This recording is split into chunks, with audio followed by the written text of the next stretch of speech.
ఉందో అదే ఆ వ్యక్తి దేవుడు 12 లక్షలకు పోయిండు. 3 నెలలు నేను మీటింగ్లకు పోకపోతే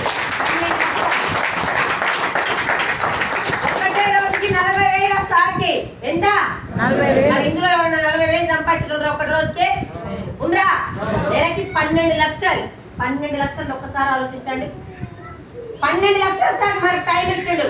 పక్కన సొంత అన్న బిల్డింగ్ కట్టి 1,00,000 రూపాయలు తీసుకుంటాడు. అన్న నువ్వు ఎలా సంపాదించినావు, నాకు కూడా కావాలంటే రా అంటాడా? అంటాడా? సొంత అన్న కూడా చెప్పడు. బయట ఎవరు ఏ లాభాలు చెప్పరు.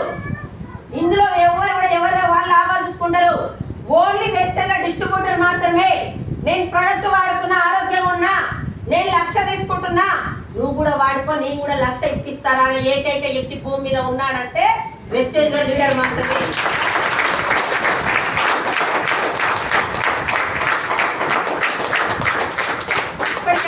సీరియస్ ఒక్కొక్కటి చేయండి.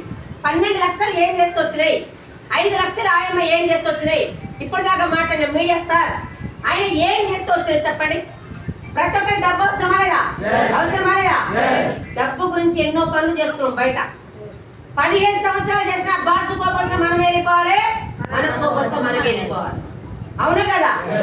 చదువు లేకుండా, పెట్టుబడి లేకుండా, వయసు లేకుండా ఒక 3 సంవత్సరాలు కష్టపడితే 5 లక్షలు అంటే నిజమేనా? నా డౌట్ క్లియర్ చేసుకొని స్టేట్మెంట్ చూపెట్టమని చెప్పొచ్చు. మీరు వినడం వల్ల 2 లాభాలు ఉన్నాయి. మైండ్ ఓపెన్ చేసి విన్నారనుకో, ఒక 3 నెలల తర్వాత నచ్చనే బిజినెస్ చేయండి.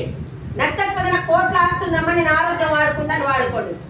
అదే విన్నారనుకో, నచ్చిందనుకో మీకు ఎవరైనా ఫ్రెండ్స్ చుట్టాలు పక్కన ఉంటే షేర్ చేయండి.